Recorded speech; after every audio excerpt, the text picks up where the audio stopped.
Le réveil sonne à 6 heures. Vous vous levez péniblement, vous traînez jusqu'à la cuisine, vous attrapez votre téléphone, vous faites défiler Instagram, vous préparez un café. La même routine, chaque jour, juste pour tenir le coup dans ce monde moderne. Maintenant, imaginez autre chose. Il y a 40 000 ans. Pas de réveil, pas de téléphone, pas de café. Mais voici ce qui va vous surprendre. Nos ancêtres vivaient parfois mieux que nous, d'une manière que nous commençons seulement à comprendre. Alors, si ces histoires vous détendent ou vous intriguent, abonnez-vous. Et dites-moi, vous êtes où en ce moment? Dans les commentaires de la dernière vidéo, j'ai vu passer Miami, Manchester, Melbourne. C'est fou, Internet, non? Tout ce que vous croyez savoir sur les hommes préhistoriques est faux. L'image des dessins animés, la massue, les grognements, la sauvagerie, pure fiction. La réalité est bien plus incroyable, et elle risque de bouleverser tout ce que vous pensez savoir sur notre vie moderne. Voici votre arrière-arrière-arrière-grand-père, multiplié par 2000. Il est debout devant ce que vous appelleriez sa maison. Pas une caverne sombre et humide, mais un abri sophistiqué, bâti avec des os de mammouth recouverts de peau soigneusement préparée. Plusieurs pièces, un foyer central qui ne s'éteint jamais. Le feu n'est pas seulement chaleur, c'est le cœur de sa technologie. Son quotidien commence, mais il n'a rien à voir avec les clichés. Dès que le soleil frappe son visage, il ne grogne pas, il observe. Il teste le vent, sent la pression de l'air, examine les traces laissées par les animaux dans la nuit. Cet homme lit son environnement comme vous lisez votre application météo, sauf qu'il est bien meilleur. Personne ne vous le dit, mais pour survivre, il fallait être un génie. Pas de Google, pas de tutoriel, pas de manuel. Chaque savoir était inventé ou transmis de génération en génération, et les épreuves qu'ils affrontaient nous écraseraient aujourd'hui. Imaginez vous réveiller en sachant que vous pourriez croiser un ours des cavernes, une meute de loups, ou devoir suivre un mammouth 3 jours durant sur la toundra glacée, armé seulement d'outils taillés dans la pierre. Mais le plus fou, c'est qu'ils ne faisaient pas que survivre. Ils créaient, ils innovaient, ils s'organisaient, ils faisaient de l'art, de la musique, développaient des structures sociales complexes et parfois ils laissaient derrière eux des trésors qui changent tout ce que nous croyons savoir. En 2008, dans une grotte allemande appelée Geissenklösterl, des archéologues fouillaient des couches vieilles de 40 000 ans et là, ils tombèrent sur un minuscule morceau d'ivoire de mammouth. Pas plus grand qu'un doigt. Au début, personne ne comprit. Puis, en recollant les fragments, ils virent apparaître une flûte, un instrument de musique percé de trous espacés avec une précision parfaite pour produire de véritables mélodies. Laissez ça résonner en vous. Il y a 40 000 ans, quelqu'un s'est assis et a composé de la musique. Pas du bruit, pas des coups de pierre au hasard. Une œuvre pensée, harmonieuse. Les chercheurs l'ont testée. Les trous correspondaient aux mêmes proportions mathématiques que celles de nos instruments modernes. Autrement dit, cet inconnu comprenait l'acoustique, les ondes sonores, l'harmonie.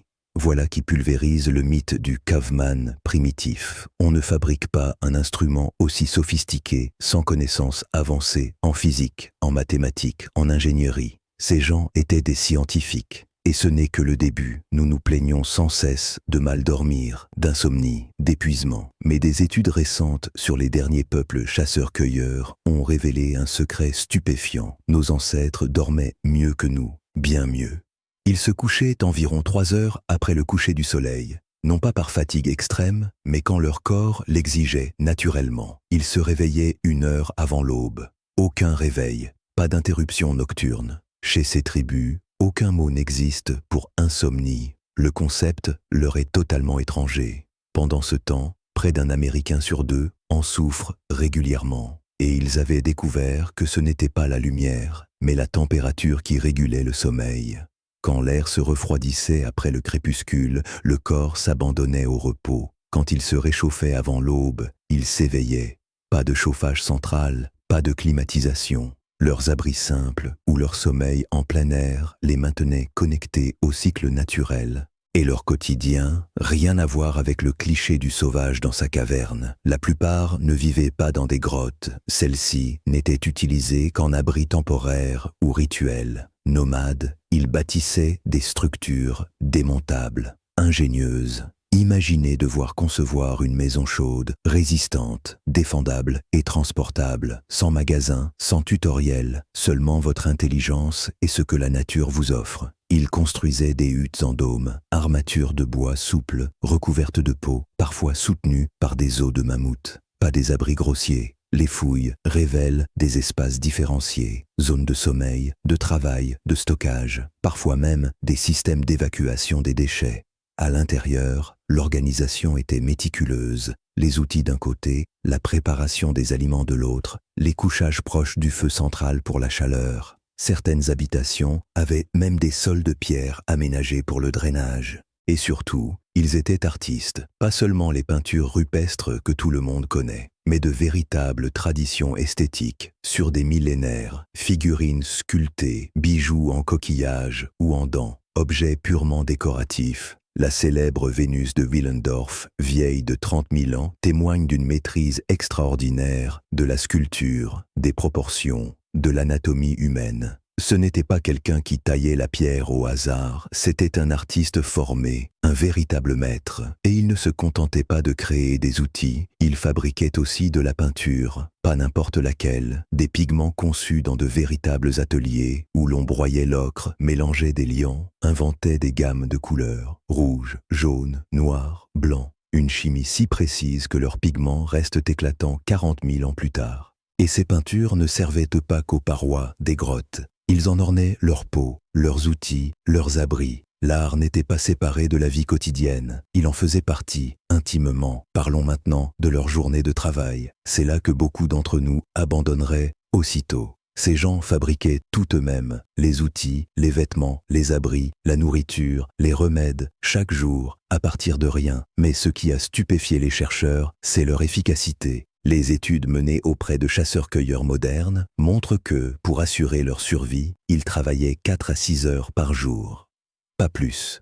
Le reste du temps, sociabilité, récits partagés, jeux, musique, art, repos.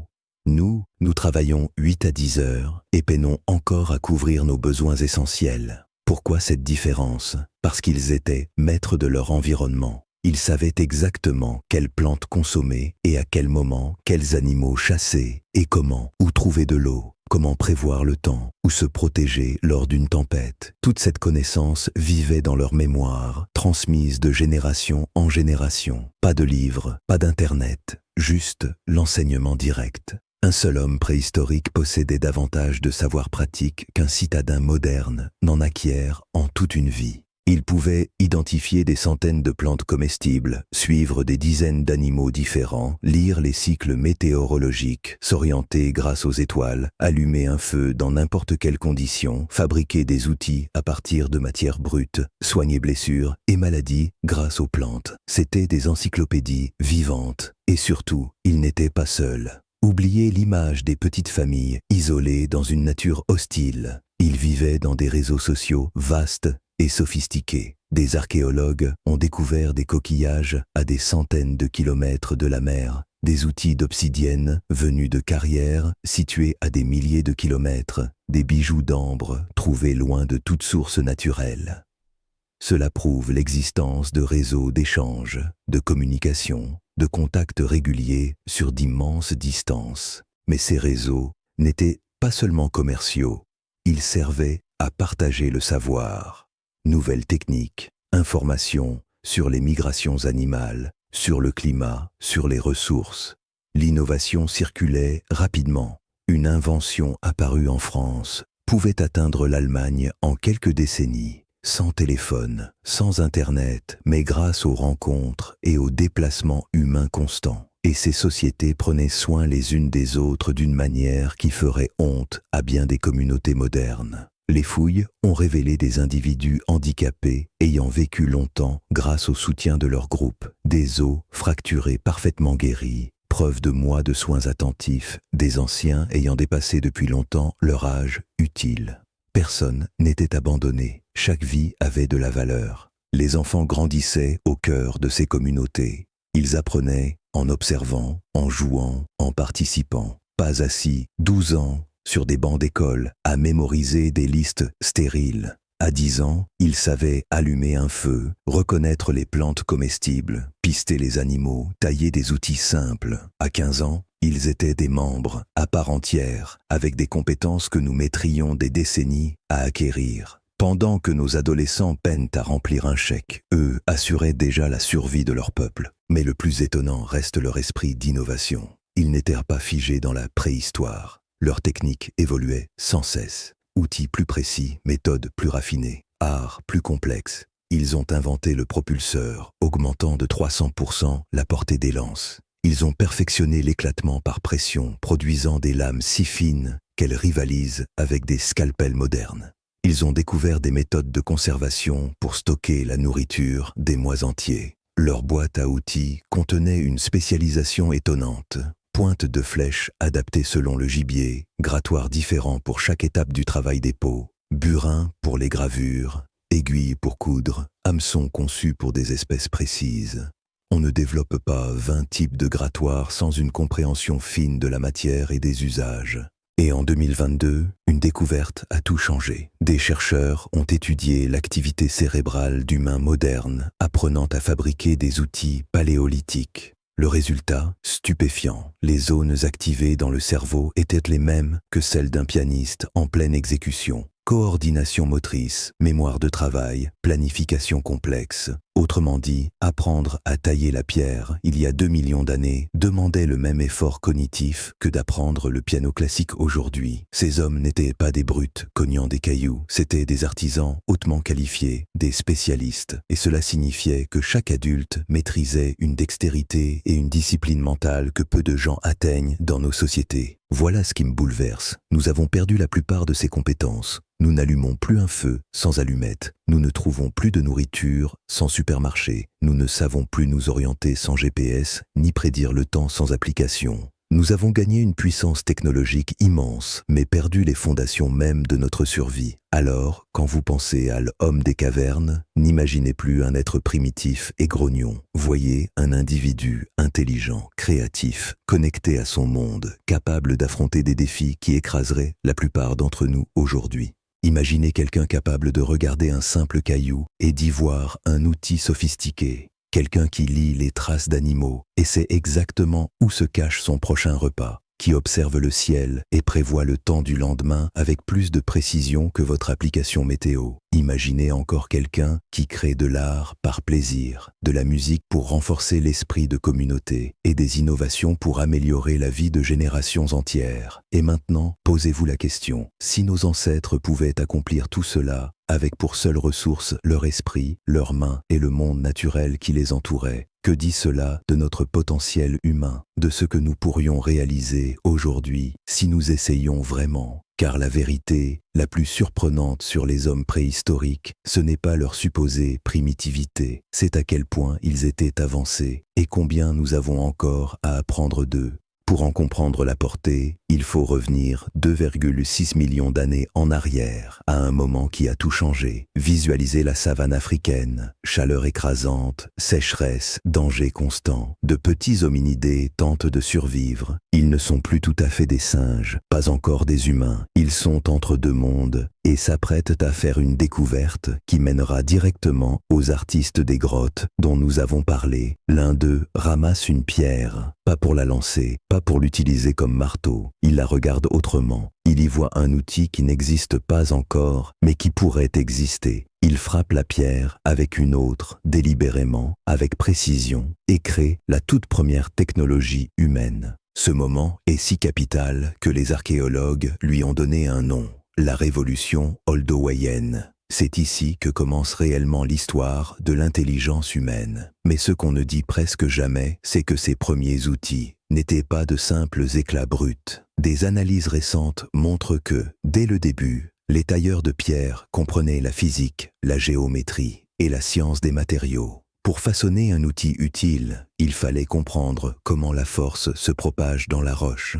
Il fallait prévoir où la fracture se produirait, savoir quelles pierres fonctionnaient et lesquelles ne donnaient rien, et posséder la coordination main-œil d'un chirurgien. Ce n'était pas de l'imitation animale. C'était de la résolution de problèmes complexes, impliquant une pensée abstraite que nous associons aux humains modernes. Et une fois cette découverte faite, tout a changé. Les outils permettaient de mieux traiter les aliments, découper la viande, briser les os pour en extraire la moelle, accéder à des nutriments jusque-là inaccessibles. Une meilleure alimentation entraîna une croissance cérébrale plus rapide. Des cerveaux plus grands permirent de meilleurs outils. C'était une boucle évolutive qui allait durer des millions d'années. Mais la véritable révolution survint il y a environ 1,8 million d'années. C'est à ce moment que les premiers humains découvrirent le feu. Pas seulement l'utiliser en ramassant une branche embrasée après la foudre, le contrôler, l'allumer, le maintenir vivant. Cette découverte fut si déterminante que certains chercheurs pensent qu'elle a fait de nous des humains.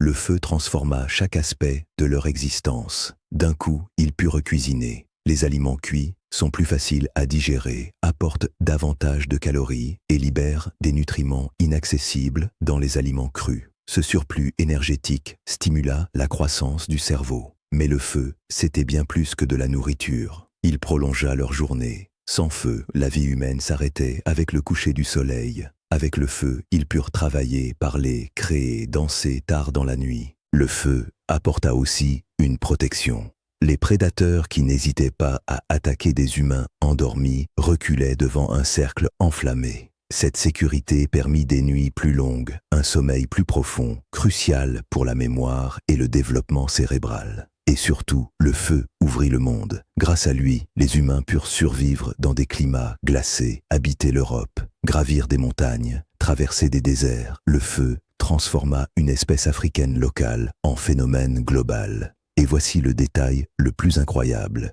Les premières preuves de l'usage contrôlé du feu remontent à 2 millions d'années. Cela signifie que nos ancêtres ont gardé le feu vivant pendant 1,96 millions d'années avant même l'invention de l'agriculture. Laissez ça pénétrer un instant. Le feu, perfectionné, transmis, entretenu pendant une durée 40 fois supérieure à toute l'histoire écrite de l'humanité. Et ils n'étaient pas de simples allumeurs de brasier. Ils en étaient les experts. Les fouilles montrent qu'ils savaient produire des feux différents selon les besoins. Des flammes rapides et intenses pour griller la viande. Des feux longs et réguliers pour se chauffer. Des feux fumants pour conserver les aliments. Des foyers souterrains pour chauffer des pierres utilisées dans des fours de terre. Ils savaient quel bois brûlait le plus chaud, lequel faisait moins de fumée, lequel produisait le meilleur charbon. Ils comprenaient le feu comme nous comprenons aujourd'hui l'électricité. La transmission de ce savoir était vitale. Perdre le feu pouvait signifier la mort. Certaines communautés entretenaient des foyers ininterrompus pendant des mois, voire des années, transportant les braises de campement en campement grâce à des techniques spécialisées. D'autres inventèrent des méthodes pour créer rapidement le feu à partir de la friction ou d'étincelles. Mais tandis que le feu forgeait leur monde, une autre révolution se préparait.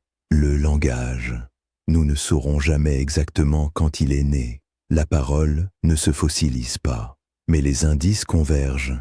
Enseigner des techniques complexes, comme la taille de pierre ou la maîtrise du feu, exigeait une communication sophistiquée. Les gestes et les grognements ne suffisaient pas. Dès 800 000 ans avant notre ère, les preuves archéologiques montrent que les humains planifiaient des activités coordonnées. Des chasses de groupe nécessitant une synchronisation fine. Des fabrications d'outils en plusieurs étapes, des migrations sur de longues distances qui demandaient orientation et anticipation.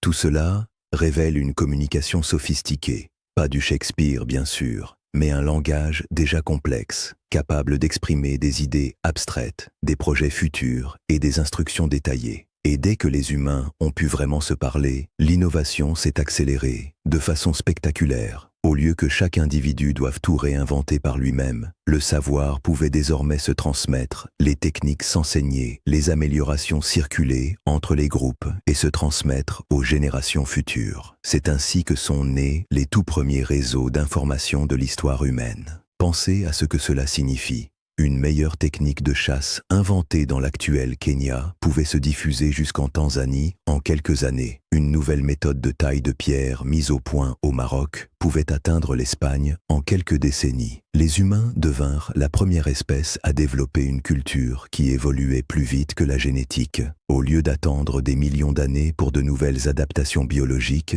ils inventaient des adaptations comportementales en une seule génération et les transmettaient immédiatement. C'est à ce moment que l'humanité cessa d'être un simple animal parmi d'autres pour devenir quelque chose d'entièrement nouveau. Mais le langage ne se contenta pas de faciliter la transmission des techniques. Il rendit possible la pensée abstraite, le récit, les croyances partagées. Tout à coup, les humains purent parler de choses qui n'étaient pas physiquement présentes, évoquer le passé, planifier l'avenir, partager des idées sur le sens de l'existence, la finalité, le mystère du monde. Cette révolution cognitive allait mener, plus tard, à l'art, à la musique, à la religion et aux structures sociales complexes. Mais revenons à nos premiers tailleurs de pierre pour suivre comment leurs simples outils sont devenus les technologies raffinées dont nous avons parlé. Le cheminement est fascinant lorsqu'on comprend ce qui se jouait réellement. Les tout premiers outils, il y a 2,6 millions d'années, étaient rudimentaires mais efficaces.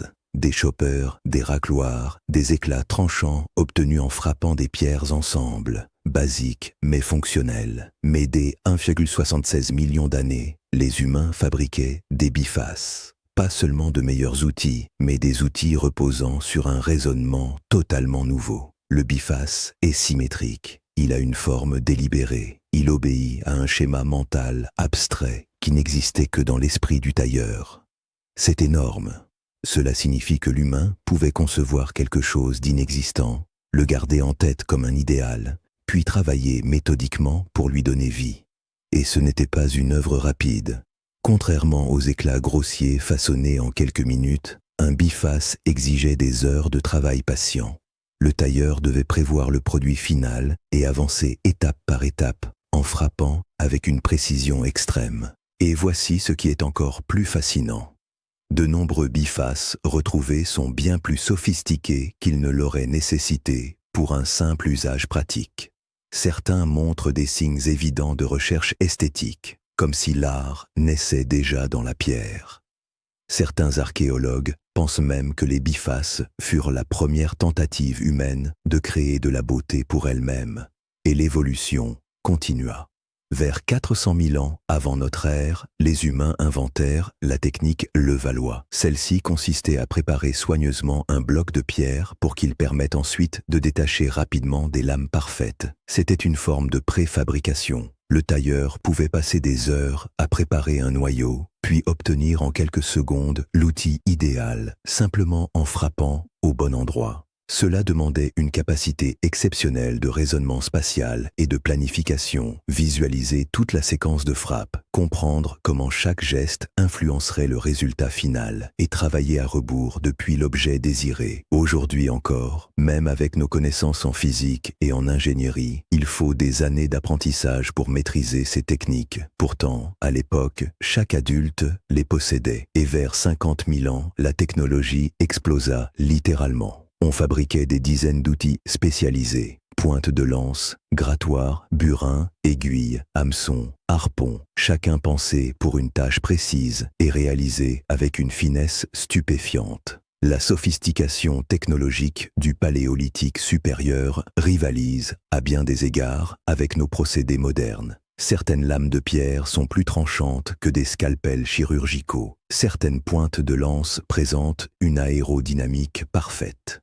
Ce n'était pas une technologie primitive, c'était une ingénierie avancée, utilisant les matériaux de l'âge de pierre. Mais les outils ne sont qu'un aspect de l'histoire, car en parallèle, les humains développaient des structures sociales de plus en plus complexes. Au départ, les groupes humains comptaient peut-être 20 ou 30 individus, mais à mesure que les techniques et outils s'amélioraient, les groupes grandissaient. Plus nombreux, ils permettaient la spécialisation. Certains se consacraient à la taille de pierre, d'autres à la chasse, d'autres à la collecte des plantes. Cette division du travail rendait les groupes plus efficaces et les outils encore meilleurs. Mais de plus grands groupes apportaient aussi de nouveaux défis. Comment coordonner les activités de 100 personnes? Comment gérer les conflits? Comment prendre des décisions collectives? Les humains inventèrent alors des technologies sociales pour répondre à ces besoins. Structure de leadership, méthode de résolution des conflits, système de partage des ressources et de l'information. Ils créèrent aussi des rituels et des traditions pour renforcer la cohésion du groupe. Récits fondateurs qui nourrissaient l'identité collective. Cérémonies marquant les transitions, art et musique rassemblant chacun autour du feu. Ce n'était pas de simples distractions. C'étaient des technologies sociales aussi vitales à la survie que les outils de pierre, et grâce à elles, les humains purent s'étendre sur toute la planète. Leur épopée migratoire reste encore aujourd'hui absolument stupéfiante. Depuis l'Afrique, ils marchèrent vers tous les continents, sauf l'Antarctique. Ils traversèrent déserts, montagnes, toundras gelées et même les océans. Ils s'adaptèrent à des environnements aussi différents que la forêt tropicale et la banquise arctique. Chaque nouvel habitat exigeait des solutions inédites, nouveaux outils, nouvelles techniques de chasse, nouveaux abris, nouvelles ressources alimentaires. Dans les climats froids, ils inventèrent des vêtements spécialisés, des méthodes de chauffage et des techniques de conservation des aliments. Dans les régions côtières, ils devinrent pêcheurs et constructeurs de bateaux. En altitude, ils développèrent des savoirs uniques de survie en montagne. Et voici ce qui est extraordinaire. Malgré ces distances immenses, ils maintinrent le contact. Les découvertes archéologiques montrent que l'innovation circulait entre des groupes éloignés de milliers de kilomètres. Une nouvelle forme de pointe de lance née en Afrique pouvait apparaître en Europe quelques millénaires plus tard. Des styles artistiques voyageaient d'un continent à l'autre. Autrement dit, les premiers humains avaient déjà créé les prémices d'une civilisation mondiale, et cela sans aucune technologie plus avancée que leurs propres pas.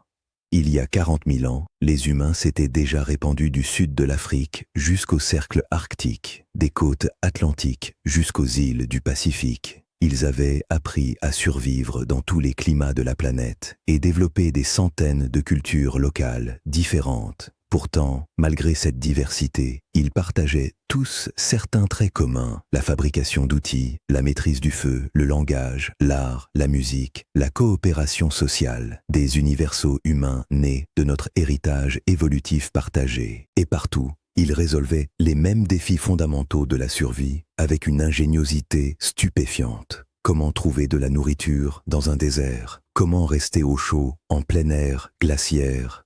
Comment traverser une rivière, stocker des aliments pour l'hiver, soigner les blessures et les maladies? Les premiers humains trouvèrent des solutions à chacune de ces questions. Des solutions si efficaces que certaines sont encore utilisées par des sociétés traditionnelles aujourd'hui. Ils inventèrent des dizaines de façons d'allumer le feu, des centaines de techniques pour préparer les aliments, des milliers de remèdes issus des plantes. Ils naviguaient grâce aux étoiles, aux reliefs, aux signes naturels. Ils créaient des technologies pour chaque aspect de la vie. Et tout cela sans école, sans livres, sans système éducatif formel. Chaque individu apprenait en observant, en pratiquant, en recevant l'enseignement direct d'un expert. La mémoire humaine était la bibliothèque vivante, et le savoir se transmettait de génération en génération, par la main et par la voix. Cela donnait naissance à des sociétés où chaque adulte maîtrisait de multiples compétences complexes, où le niveau moyen de compétences dépassait de loin celui de la plupart des humains modernes. Mais le plus incroyable, c'est la destination de ce voyage évolutif. Ces premiers tailleurs de pierre qui, il y a 2,6 millions d'années, frappèrent roche contre roche, déclenchèrent une chaîne d'innovation qui allait mener jusqu'aux artistes des grottes, aux musiciens et aux inventeurs dont nous avons parlé au début. Le chemin qui relie un simple éclat de pierre à une flûte en ivoire de mammouth dura des millions d'années. Mais c'était un chemin direct. Chaque découverte se bâtissait sur la précédente. Chaque génération améliorait l'héritage de la précédente. Et il y a 40 000 ans, l'humanité était devenue quelque chose de totalement inédit dans l'histoire de la vie. Une espèce capable de s'adapter à n'importe quel environnement, non pas par l'évolution génétique, mais par l'innovation culturelle, capable de résoudre de nouveaux problèmes en une seule génération et de transmettre immédiatement les solutions. Ils étaient devenus les survivants ultimes, non parce qu'ils étaient les plus forts, les plus rapides ou les mieux adaptés à un milieu précis, mais parce qu'ils savaient penser leur chemin à travers chaque obstacle. Et ce n'était que le début. Car au même moment, alors que se développaient technologie et structures sociales, quelque chose d'encore plus profond émergeait, l'explosion de la pensée symbolique, ce que nous appelons la révolution du paléolithique supérieur. C'est alors que les humains cessèrent de seulement fabriquer des outils et commencèrent à fabriquer du sens. Ils créèrent de l'art, de la musique, des bijoux, des objets rituels. Ils enterrèrent leurs morts avec des offrandes funéraires. Ils décorèrent leurs corps, leurs abris, leurs espaces de vie. Bref, ils devinrent pleinement des humains modernes, dans un sens que nous reconnaîtrions immédiatement aujourd'hui. Mais cette révolution n'arriva pas d'un coup. Elle fut l'aboutissement de millions d'années d'évolution, d'innovation et de développement culturel. Et c'est ce contexte qui explique pourquoi les peintres des grottes et les fabricants de flûtes étaient si incroyablement sophistiqués. Ils n'étaient pas des primitifs qui auraient trébuché par hasard sur l'art ou la musique. Ils étaient les héritiers d'une chaîne ininterrompue d'innovation humaine, la dernière génération d'un long lignage qui remontait aux tout premiers tailleurs de pierre. Ils avaient de meilleurs cerveaux, de meilleurs outils, de meilleures structures sociales et un savoir accumulé qui dépassait tout ce qui les avait précédés. Ils représentaient l'apogée du paléolithique, les survivants les plus accomplis de toute l'histoire humaine. Et ils utilisèrent toute cette sagesse héritée pour créer un mode de vie que la science moderne commence seulement à comprendre et à apprécier. Alors, à quoi ressemblait une journée typique dans la vie de ces hommes et femmes au sommet de l'évolution paléolithique? Pour le découvrir, suivons Krog pendant 24 heures. Oui, appelons-le Krog.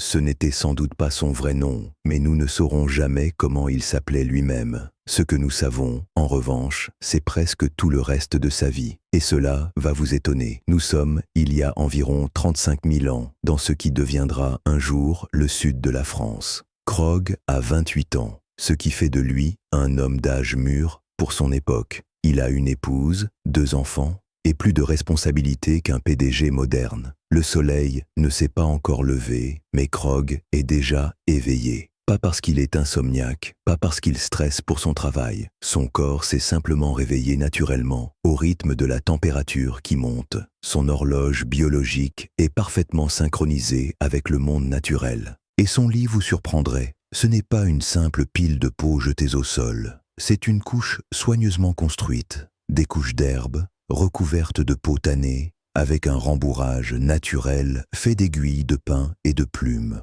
plus confortable que bien des équipements de camping modernes. Mais voici ce qui est encore plus intéressant. Il ne dort pas seul. Toute la famille dort ensemble dans un même espace.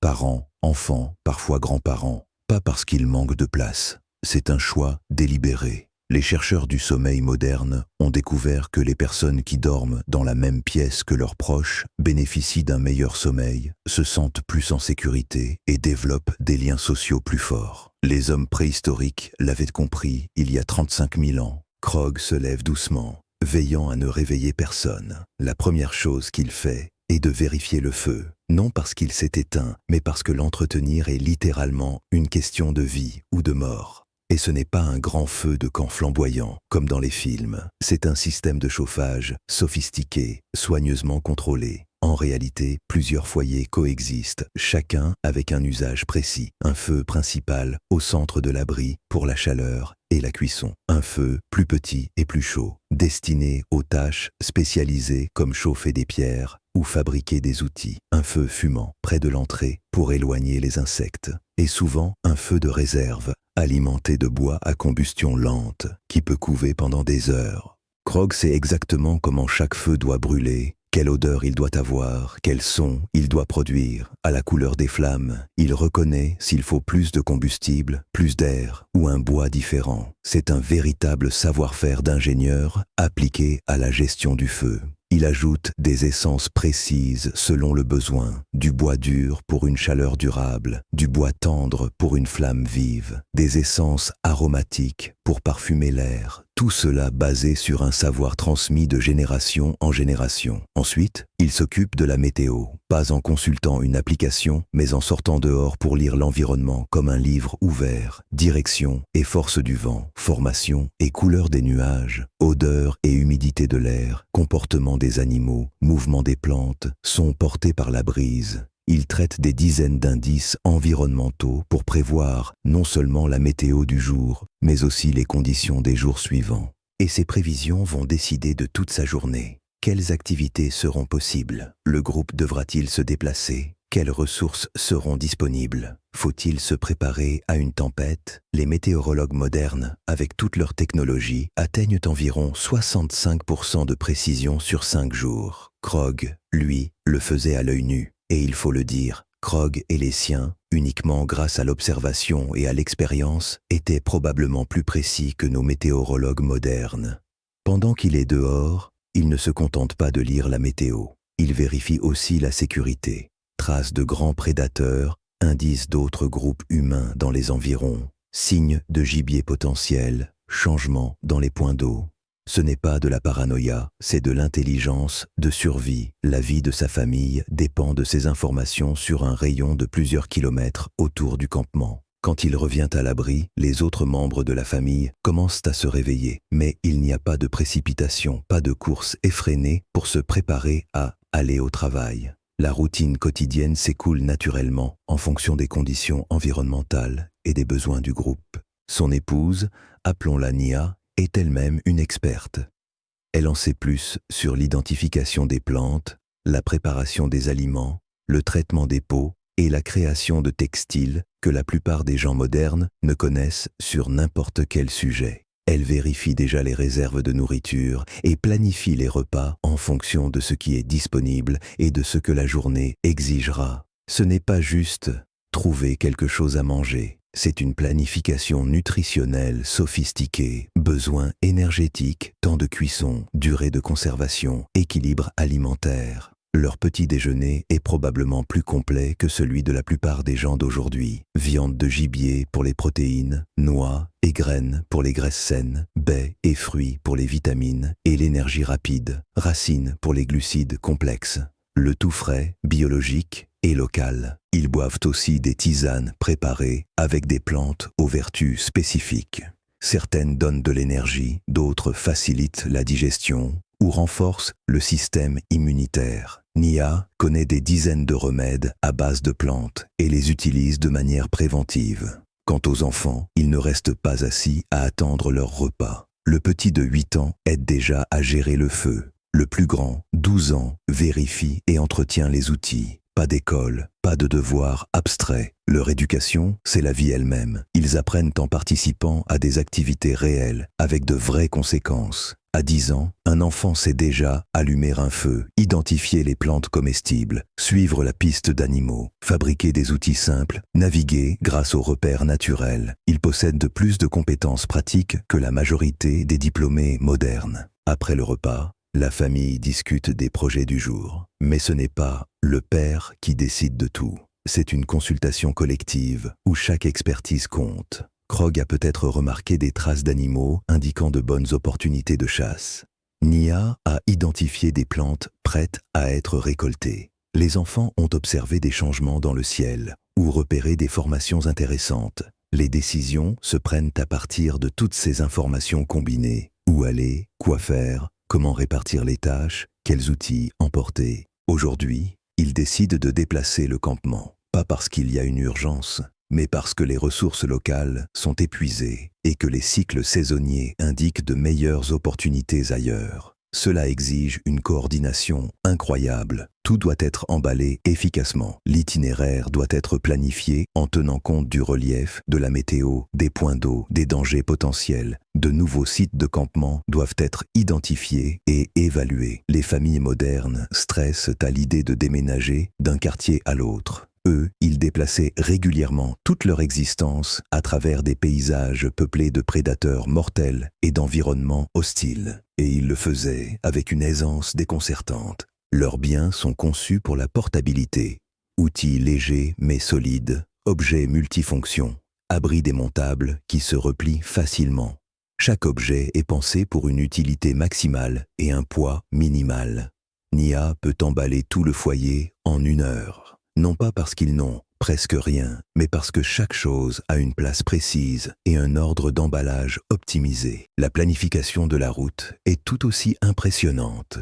Krog connaît le terrain sur des centaines de kilomètres.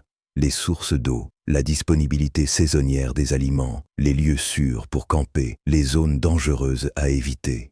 Son plan mental est plus détaillé que n'importe quelle carte moderne, et il ne s'appuie pas sur un seul itinéraire. Il a des plans de secours. Si la route principale est bloquée par le temps ou les prédateurs, il existe des alternatives. Si la destination prévue est inutilisable, il a d'autres options. Ce niveau de réflexion stratégique rivalise avec ce que font aujourd'hui des chefs d'expédition entourés d'experts et de matériel de pointe. Le déplacement lui-même ressemble à une chorégraphie parfaitement rodée. Chacun connaît son rôle, chaque geste est optimisé, pas de mouvements inutiles, pas d'efforts dupliqués. Krog et son fils aîné démontent la structure principale de l'abri. Nia et le plus jeune emballent les affaires. Chaque personne a des responsabilités précises. Et la coordination impressionnerait même les logisticiens modernes. Mais ils ne se déplacent pas au hasard. Ils suivent des routes de migration saisonnière établies depuis des millénaires. Ces itinéraires les conduisent aux meilleurs terrains de chasse au bon moment, aux plantes quand elles sont à maturité, aux points d'eau les plus fiables selon la saison. Ces routes sont une véritable technologie culturelle, un savoir accumulé, optimisé, transmis de génération en génération. Le voyage en lui-même est une autre démonstration d'expertise. Krog marche en tête, mais il communique sans cesse avec le reste du groupe. Geste de la main pour indiquer un changement de direction, cri pour signaler un obstacle ou une découverte, signe pour proposer une pause. Tout le monde contribue. Nia repère des plantes comestibles et en note l'emplacement pour un futur usage. Les enfants identifient des pistes animales et s'exercent à les suivre. Ils ne se contentent pas de voyager. Ils enrichissent en permanence leur carte mentale, mettent à jour leur savoir sur le territoire, testent leurs compétences. Même la pause déjeuner n'est pas anodine. L'endroit est choisi avec soin. Bonne visibilité pour la sécurité, accès à l'eau, abri contre le vent, proximité de ressources utiles. Pendant qu'ils mangent, ils traitent toutes les informations récoltées le matin, ajustent leurs plans, redéfinissent la route de l'après-midi. Les enfants, eux, reçoivent un enseignement direct. Lire les paysages, interpréter les comportements animaux, identifier les plantes, réfléchir stratégiquement à l'utilisation des ressources. En début d'après-midi, ils poursuivent leur chemin. Mais ils restent flexibles, une opportunité meilleure ou un obstacle inattendu, et les plans changent aussitôt. C'est cette capacité d'adaptation qui fait leur force, des plans solides mais jamais rigides. En fin de journée, ils atteignent leur destination, un site que Krog avait repéré lors d'un précédent voyage. L'endroit a tout ce qu'il faut, de l'eau fraîche, un abri naturel, de bonnes opportunités de chasse et de cueillette, une position défendable, une vue agréable. Installer le camp est une nouvelle démonstration de savoir-faire. L'abri se monte rapidement car ils l'ont fait des centaines de fois. La structure est conçue pour allier rapidité de montage et stabilité maximale. Mais ce n'est pas une simple tente, c'est un véritable foyer. L'intérieur est organisé avec soin, zone de travail là où la lumière et l'air circulent le mieux, espace de couchage pour la chaleur et l'intimité, espace de stockage pour garder la nourriture et les outils accessibles. Ils mettent aussi en place les foyers, les points de collecte d'eau, les zones de gestion des déchets. En quelques heures, c'est un habitat complet et fonctionnel. Le soir venu, ils s'installent. Et c'est là que commence la partie la plus fascinante de leur vie. Le temps libre. Art, musique, récits, jeux, liens sociaux. Krog taille une nouvelle pointe de lance, pas par nécessité immédiate, mais pour perfectionner sa technique. Un geste qui relève autant de l'art que de la fabrication d'outils. Nia tisse des fibres végétales en un sac, alliant fonctionnalité et esthétique. Les enfants jouent à des jeux qui sont aussi des leçons. Suivre des pistes pour développer l'observation, lancer des objets pour la coordination, inventer des stratégies pour exercer la réflexion. Mais la soirée ne se résume pas à des activités individuelles. C'est aussi le moment de la communauté. Le récit occupe une place immense dans la culture des hommes préhistoriques. Des histoires qui transmettent des savoir-faire techniques, des histoires qui préservent des informations historiques, des histoires qui enseignent des leçons morales, des histoires simplement divertissantes. Ces récits sont à la fois Internet, bibliothèque et système de divertissement réunis en un seul. C'est ainsi que le savoir est conservé et transmis de génération en génération. La musique est tout aussi importante, musique instrumentale utilisant ces flûtes sophistiquées dont nous avons parlé plus tôt, musique vocale qui renforce les liens du groupe et la coordination, musique rythmique qui accompagne le travail et les activités cérémonielles. La danse est également courante, non seulement pour se divertir, mais aussi comme forme d'exercice, d'expression artistique et de cohésion sociale. Il ne s'agit pas de gens primitifs, assis à grogner. Ce sont des humains sophistiqués, engagés dans des activités culturelles complexes qui exigent de hauts niveaux de compétences et de créativité. À mesure que la soirée avance, la famille se prépare peu à peu au sommeil. Mais il ne s'agit pas simplement d'enfiler un pyjama et de se brosser les dents. Il procède à une vérification de sécurité, s'assurer que les feux sont correctement entretenus pour brûler toute la nuit, vérifier que les outils et les armes sont placés pour un accès rapide, passer en revue les plans et responsabilités du lendemain. Les dispositions pour dormir sont optimisées pour la chaleur, le confort et la sécurité. Les membres de la famille se placent de manière à partager efficacement leur chaleur corporelle. Les parents se positionnent pour protéger les enfants. Tout le monde dort d'un sommeil léger, prêt à réagir rapidement au moindre danger. Et quand ils dorment, enfin, c'est un sommeil profond et réparateur, fruit de l'activité physique, des rythmes circadiens naturels et des liens sociaux sécurisants. Le matin venu, tout recommence, avec des variations selon le temps, la saison, les conditions locales et les besoins du groupe. Ce qui me frappe le plus dans cette routine quotidienne, c'est à quel point tout est intégré. Le travail, l'éducation, le divertissement et le lien social se font ensemble. Il n'y a pas de séparation artificielle entre les différents aspects de la vie. Ces gens ne se contentaient pas de lutter pour survivre. Ils menaient des vies riches, complexes, sophistiquées, équilibrant les nécessités pratiques avec l'expression créative et l'épanouissement social. Ils faisaient face à des défis que nous ne pouvons pas imaginer, mais ils connaissaient aussi des libertés et des satisfactions que nous avons largement perdues. Ils travaillaient autant que nécessaire, mais pas plus. Ils avaient des liens familiaux et communautaires solides. Ils vivaient en connexion directe avec la nature. Ils avaient des buts clairs et des rôles significatifs au sein de leur société. Et surtout, ils avaient une maîtrise réelle, une expertise dans des compétences qui contribuaient directement à leur bien-être et à leur survie. Voilà à quoi ressemblait vraiment une journée dans la vie d'un homme préhistorique moyen. Pas une lutte primitive, mais une vie sophistiquée qui combinait survie et qualité de vie d'une manière que la société moderne essaie encore de retrouver. Mais soyons réalistes.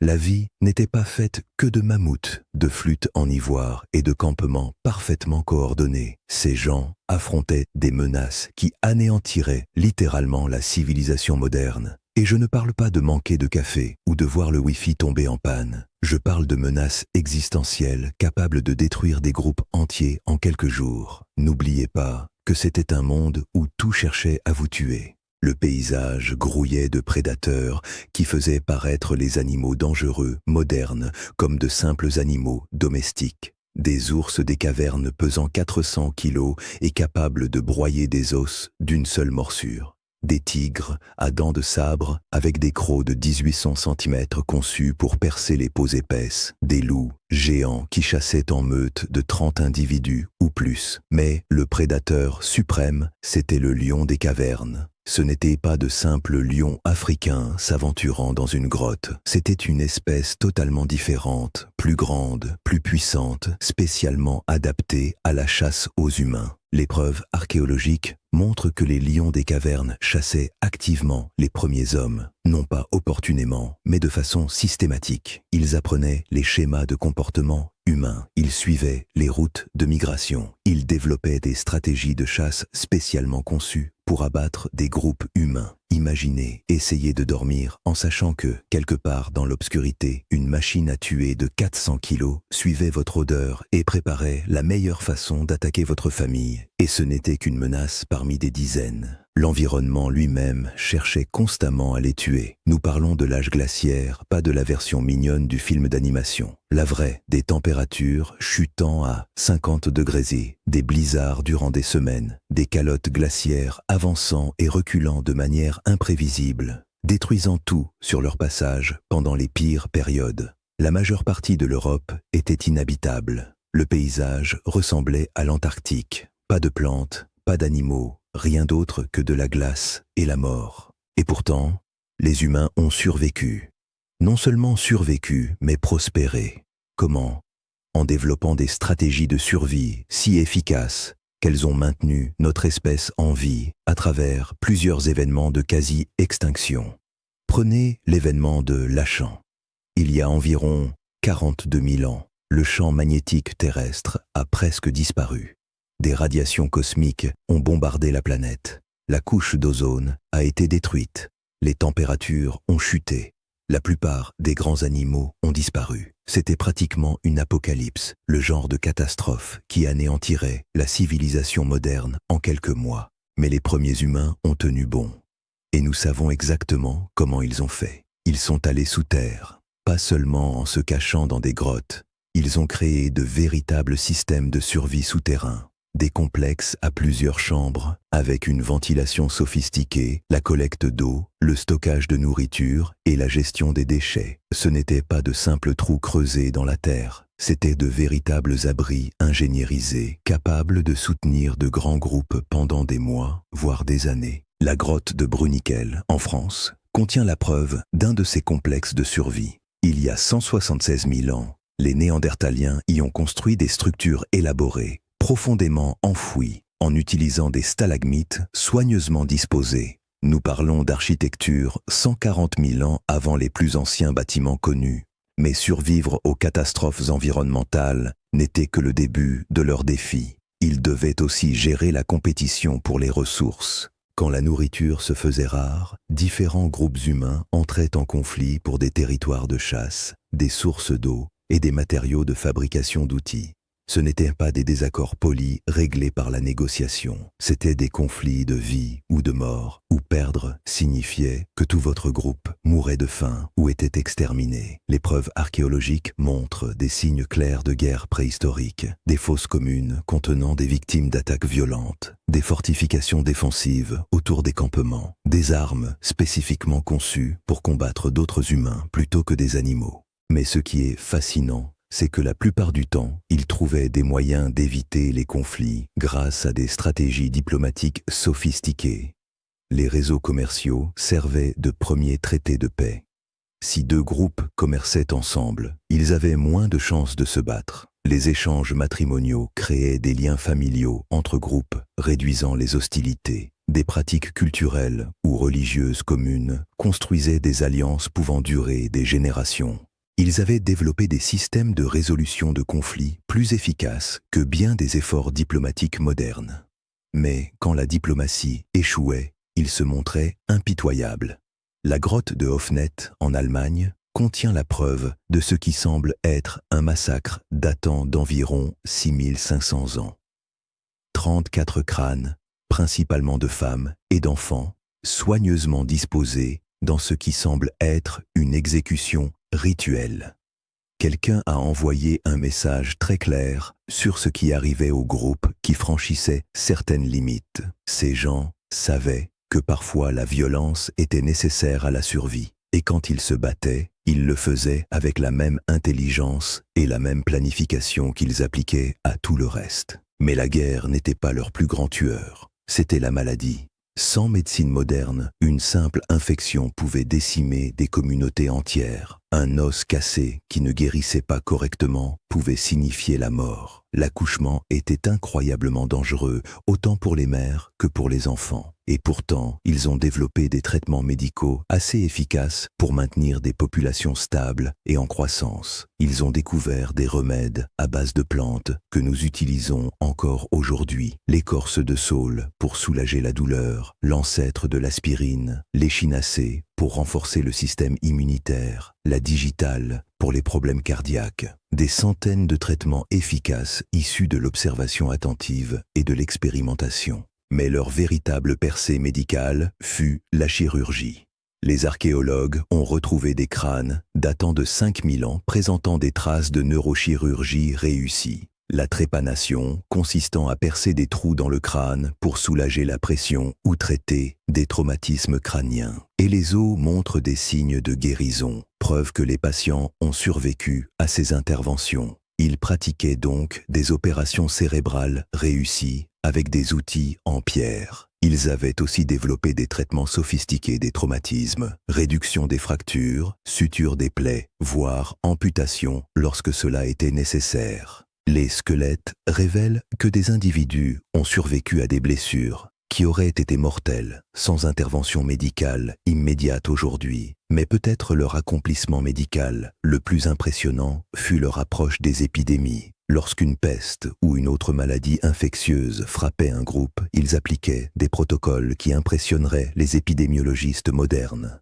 Isolement des malades, procédure de quarantaine, traçage des contacts pour identifier les porteurs potentiels, déplacement massif des individus sains loin des zones contaminées. Ils comprenaient la transmission des maladies et avaient développé des stratégies de confinement qui ont sauvé d'innombrables vies. Mais les maladies, la guerre et les prédateurs n'étaient pas leur plus grand défi. La plus grande menace, c'était la famine. Malgré leurs compétences sophistiquées de chasse et de cueillette, la nourriture était souvent rare. Les sécheresses pouvaient éliminer les plantes comestibles pendant des années. Les changements climatiques pouvaient faire fuir les populations animales. Les catastrophes naturelles pouvaient détruire les réserves alimentaires. Lors des pires famines, les groupes étaient confrontés à des choix impossibles. Rester et mourir de faim ou tout risquer en entreprenant des migrations dangereuses vers des territoires inconnus. La plupart choisissaient de migrer, même si cela signifiait traverser des zones contrôlées par des groupes hostiles ou parcourir des paysages infestés de prédateurs. Ces décisions de migration demandaient un courage incroyable et une réflexion stratégique. Il fallait planifier des itinéraires à travers des territoires dangereux, coordonner le déplacement de grands groupes comprenant enfants et personnes âgées, transporter des provisions pour des voyages pouvant durer des mois, naviguer uniquement avec des repères naturels et des observations célestes. Et tout cela devait être fait tout en fuyant, combattant ou évitant des groupes hostiles. Certaines migrations couvraient des milliers de kilomètres à travers plusieurs zones climatiques.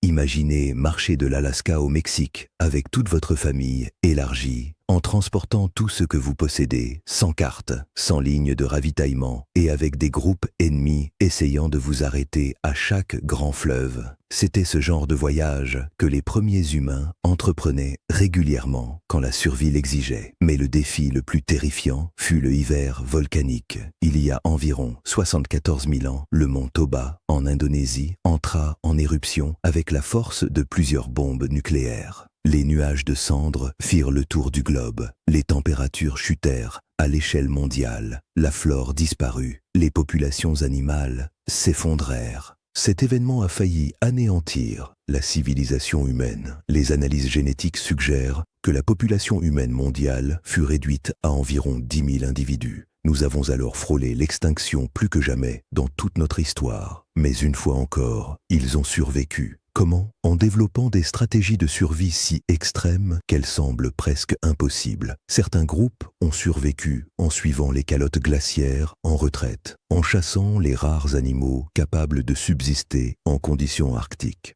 D'autres ont migré vers les zones côtières et survécu principalement grâce aux coquillages et aux algues. Certains se sont installés dans des environnements souterrains et ont vécu comme des taupes humaines pendant des générations.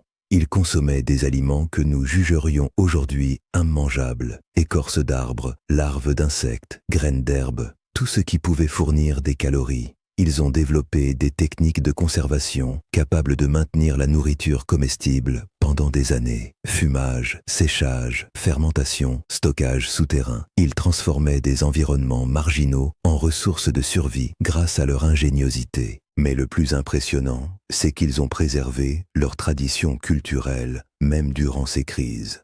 Les preuves archéologiques montrent que, Même lors des pires famines et désastres, ils continuaient à créer de l'art. Ils continuaient à pratiquer des rituels funéraires. Ils continuaient à enseigner aux enfants les savoirs et traditions. Ils comprenaient que perdre leur culture équivalait à une autre forme de mort. Alors, ils protégeaient leurs traditions aussi farouchement que leur vie. C'est ce qui distingue les humains de toutes les autres espèces. Quand les animaux font face à une menace existentielle, ils se concentrent uniquement sur la survie biologique. Quand les humains affrontent de telles menaces, ils luttent pour préserver non seulement leur vie, mais aussi leur mode de vie. Même réduits à manger de l'écorce et à se cacher dans des grottes, ils restaient des humains, créant, transmettant maintenant les traditions qui définissaient leur identité. Mais la survie avait un prix. Les preuves physiques montrent que la vie était dure pour leur corps.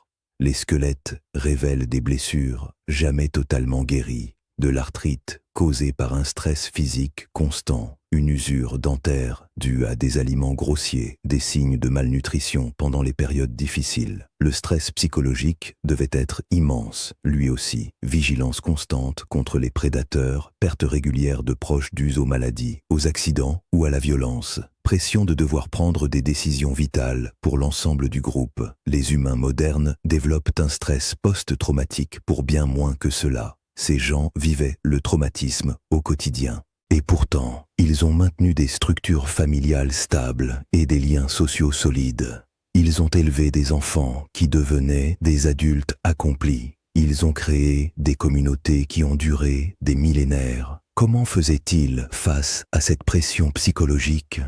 Grâce à des systèmes de soutien communautaire que la psychologie moderne commence seulement à comprendre. Récits partagés qui aidaient à traiter les expériences traumatisantes. Activités rituelles qui donnaient sens et but aux moments difficiles. Liens familiaux étroits qui assuraient une sécurité émotionnelle. Célébrations régulières qui renforçaient l'identité et le moral du groupe. Ils avaient aussi des pratiques spirituelles qui les aidaient à faire face à l'incertitude et à la perte. Pas de religion organisée comme nous les connaissons, mais des croyances qui procuraient réconfort et orientation en période de crise. Les preuves archéologiques suggèrent qu'ils croyaient en une vie après la mort, à la protection spirituelle des ancêtres, à des liens significatifs entre les humains et le monde naturel. Ces croyances leur fournissaient des ressources psychologiques essentielles pour endurer la souffrance et la perte. Mais peut-être plus important encore, ils avaient un sens du but que les humains modernes perdent souvent. Chaque individu avait un rôle clair et vital pour la survie du groupe. Chaque compétence développée avait une utilité directe pour leur bien-être et celui de leurs proches. Chaque journée apportait des défis qui exigeaient toute leur intelligence et leur créativité. Ils ne luttaient pas contre le vide ou l'ennui, mais contre de véritables défis qui demandaient de véritables solutions. Et ils réussissaient contre des obstacles apparemment insurmontables. Ils ne faisaient pas que survivre, ils devenaient plus forts, plus intelligents et plus sophistiqués. Mais leur plus grande épreuve restait à venir. Il y a environ 40 000 ans, le climat devint encore plus instable. Les calottes glaciaires avançaient et reculaient rapidement. Le niveau des mers montait et descendait de façon dramatique. Des écosystèmes entiers apparaissaient et disparaissaient en une seule génération. Cette période de chaos environnemental extrême allait déterminer si les humains n'étaient qu'une espèce chanceuse ou s'ils étaient devenus réellement quelque chose de nouveau. Les milliers d'années suivantes allaient mettre à l'épreuve toutes leurs stratégies de survie, toutes leurs innovations, tous leurs liens sociaux. Certains groupes n'y parviendraient pas. Des populations entières disparaîtraient, ne laissant que des traces archéologiques. Mais d'autres, non seulement survivraient, mais utiliseraient cette crise pour développer les technologies, les arts et les systèmes sociaux les plus sophistiqués de l'histoire humaine. Ils sortiraient de cette épreuve en tant qu'humains pleinement modernes, prêts à coloniser toute la planète, et un jour à bâtir des civilisations qui domineraient la Terre. Mais d'abord, ils devaient survivre à l'épreuve ultime. Mais la manière dont ils l'ont fait révèle à quel point ces êtres humains étaient extraordinaires. Ils n'ont pas seulement réussi l'épreuve, ils ne se sont pas contentés de survivre de justesse. Non, ils l'ont littéralement triomphé. la période comprise entre 40 000 et 10 000 ans avant notre ère que les archéologues appellent le Paléolithique supérieur, marque le moment où les humains sont devenus inarrêtables. C'est là qu'ils ont cessé de simplement subsister pour commencer à dominer, qu'ils sont passés du statut d'espèce, parmi d'autres, à celui de forme de vie la plus prospère de toute l'histoire de la Terre. Et ils l'ont accompli dans les pires conditions environnementales que notre planète ait connues depuis des millions d'années, alors que les glaciers avançaient et reculaient de manière chaotique, que le niveau des mers montait et descendait de centaines de mètres, que des continents entiers devenaient inhabitables. Les humains connaissaient leur plus grande période d'innovation et d'expansion, comme s'ils avaient transformé la crise en carburant pour leur créativité. C'est durant cette ère qu'ils ont inventé l'art tel que nous le connaissons. Non seulement les peintures rupestres, mais aussi la sculpture, les bijoux, les objets décoratifs, et même un art portable qui suivait les groupes nomades. Les grottes de Lascaux en France, les statuettes de Vénus retrouvées dans toute l'Europe, ou encore ces gravures sur os d'une finesse extrême qui demandaient des centaines d'heures de travail. Mais ce n'était pas seulement de l'art pour l'art, c'était une révolution de la communication. Ces traditions artistiques créaient des langages culturels communs capables d'unir des peuples séparés par des milliers de kilomètres. Un voyageur venant de l'actuelle Allemagne pouvait arriver en Espagne et reconnaître instantanément des symboles et pratiques familiers. L'art devenait le premier système de communication globale. Ils ont aussi perfectionné leur tradition musicale, pas seulement les flûtes en os dont nous avons déjà parlé, mais tout un orchestre d'instruments préhistoriques, tambours, sifflets, hochets, instruments à cordes fabriqués avec du bois et des tendons. Des analyses récentes de l'acoustique des grottes suggèrent même qu'ils choisissaient certains lieux pour leurs performances musicales en raison de leurs propriétés sonores. Ils créaient de véritables salles de concert 30 000 ans avant que n'existe la première. Mais l'innovation la plus incroyable fut sans doute leur technologie sociale. Confrontés à des défis environnementaux sans précédent, ils mirent au point des systèmes de coopération capables de rassembler des centaines de personnes autour d'objectifs communs. Des réseaux d'échange couvrant des continents entiers, des systèmes de transmission d'informations permettant la diffusion d'innovations sur des milliers de kilomètres en seulement quelques décennies. Ils créaient la première civilisation à l'échelle mondiale. Et tout cela sans écriture, sans gouvernement formel, sans aucun des outils d'organisation que nous considérons aujourd'hui comme indispensables. Comment ? Grâce à des pratiques culturelles partagées qui instauraient la confiance entre des groupes qui ne s'étaient jamais rencontrés. Si vous saviez tailler le même type de pointe de lance, reproduire les mêmes symboles artistiques, exécuter les mêmes rituels, alors vous pouviez probablement commercer ensemble, partager un campement, peut-être échanger des partenaires de mariage et former des alliances durables. La culture devenait une véritable technologie permettant d'élargir la coopération au-delà des liens personnels. C'est ainsi que naquit ce que les chercheurs appellent la culture cumulative, la capacité de bâtir sur les innovations précédentes plutôt que de toujours recommencer à zéro. Chaque génération améliorait ce qui avait été transmis par la précédente, entraînant une avancée exponentielle des outils, des techniques et des savoirs. Et cela fonctionna si bien que les humains commencèrent à coloniser toute la planète. Au Paléolithique supérieur, ils atteignirent l'Australie en construisant des embarcations et en franchissant près de 60 km d'océan ouvert. Ils colonisèrent l'Arctique, développant des technologies adaptées au froid extrême.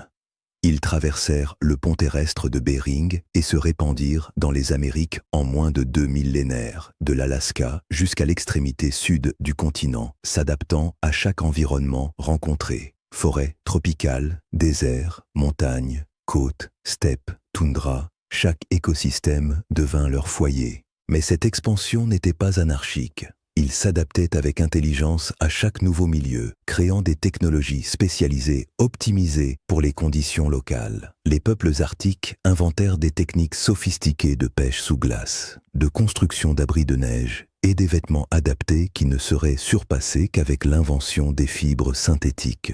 Les peuples du désert développèrent des savoir-faire de conservation de l'eau et de navigation qui leur permirent de prospérer là où la plupart des animaux échouaient. Les peuples côtiers inventèrent la construction avancée de bateaux, la pêche en haute mer et une gestion durable des ressources marines qui soutinrent de grandes populations pendant des millénaires. Les peuples montagnards, eux, mirent au point des techniques de survie en haute altitude, des équipements de chasse spécialisés et une maîtrise des écosystèmes verticaux. Chaque environnement produisit des innovations uniques qui circulaient ensuite grâce au réseau d'échanges et profitaient à l'ensemble de l'humanité. Et au milieu de toutes ces expansions et innovations, il restait profondément humain. L'art, la musique, le récit, les pratiques spirituelles, les liens familiaux, la coopération communautaire. Rien de tout cela ne fut abandonné. Au contraire, il l'enrichissait. Vers 10 000 ans avant notre ère, quand la dernière ère glaciaire prit fin et que l'agriculture vit le jour, les humains étaient devenus quelque chose d'inédit dans l'histoire de la vie, une espèce capable de survivre partout, de s'adapter à tout et d'améliorer ses conditions grâce à l'intelligence et à la coopération plutôt qu'à la seule évolution génétique.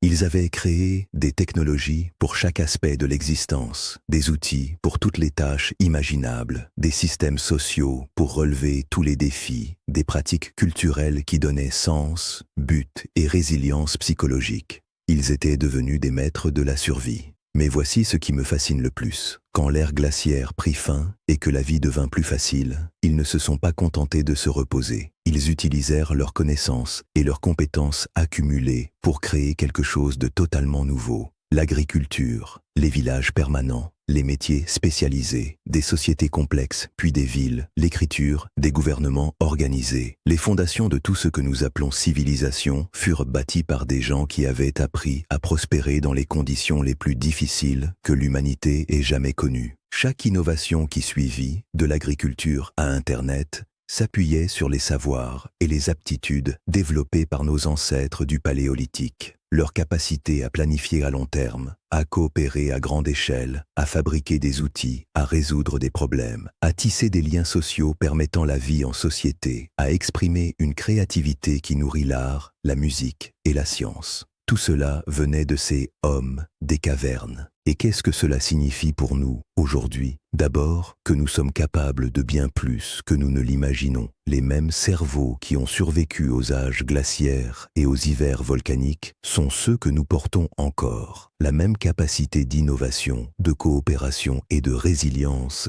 qui a permis à nos ancêtres de triompher de défis inimaginables est toujours là. Face à nos problèmes modernes, changement climatique, épuisement des ressources, conflits sociaux, nous ne sommes pas confrontés à pire que ce qu'ils ont surmonté. Eux ont résisté à des cataclysmes mondiaux avec des outils de pierre et des peaux de bêtes. Nous disposons de technologies qu'ils n'auraient même pas pu concevoir. S'ils ont trouvé des solutions à des menaces existentielles, nous pouvons faire de même. Ensuite, cela signifie que nous avons peut-être perdu de vue certaines compétences humaines fondamentales qu'il serait sage de redécouvrir. La capacité de lire les environnements naturels et de prévoir la météo, l'art de fabriquer des outils et des objets utiles de nos propres mains, l'aptitude à coopérer profondément et à s'entraider, la pratique d'intégrer travail, famille, art et communauté dans un mode de vie cohérent. Tout cela n'a rien de primitif. Ce sont là des capacités humaines avancées, forgées au cours de 300 000 ans de survie et de développement. La vie moderne nous a offert des avantages incroyables, mais elle nous a aussi déconnectés de certaines forces essentielles qu'il vaudrait peut-être la peine de redécouvrir. Ensuite, cela signifie que nous appartenons à une lignée absolument extraordinaire. Tes ancêtres n'étaient pas de simples survivants chanceux, c'étaient des génies novateurs qui ont, à maintes reprises, surmonté des défis impossibles grâce à leur intelligence, leur créativité et leur coopération.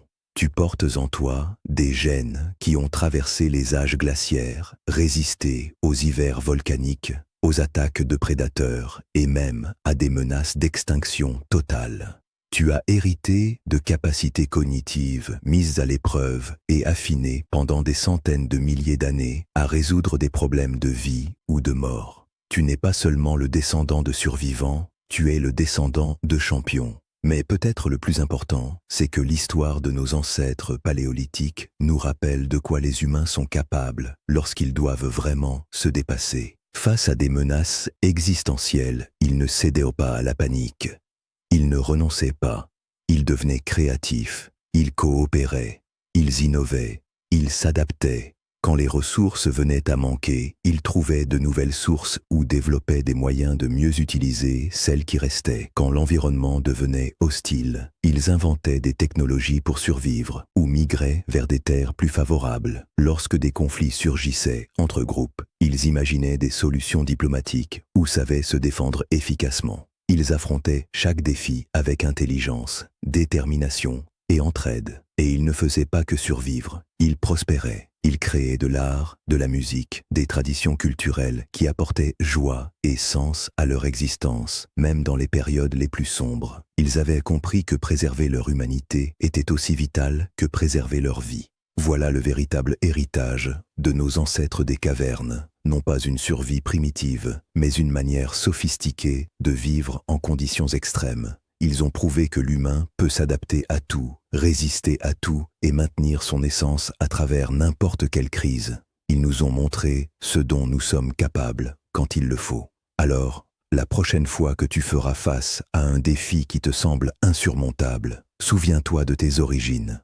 Rappelle-toi que tes ancêtres ont survécu à des épreuves qui auraient anéanti notre civilisation moderne. Rappelle-toi que tu portes dans tes gènes et dans ton esprit la sagesse accumulée de 300 000 ans de résolution de problèmes humains. Rappelle-toi que chaque défi que tu affrontes a déjà été relevé par des gens qui disposaient de bien moins de ressources et qui non seulement ont survécu, mais ont trouvé le moyen de s'épanouir. Être humain, ce n'est pas mener une vie facile, c'est se dresser face aux épreuves que la vie nous impose, avec intelligence, créativité, coopération et détermination. C'était cela, être un homme des cavernes, et c'est encore cela, être humain aujourd'hui. La seule différence, c'est que désormais, nous connaissons notre propre histoire. Nous savons de quoi nous sommes capables. Nous savons que nous descendons des plus grands survivants de toute l'histoire de la vie sur Terre. Et nous savons que quels que soient les défis de demain, nous avons tout ce qu'il faut pour les surmonter, parce que nous ne sommes pas seulement des humains modernes. Nous sommes les descendants des hommes des cavernes.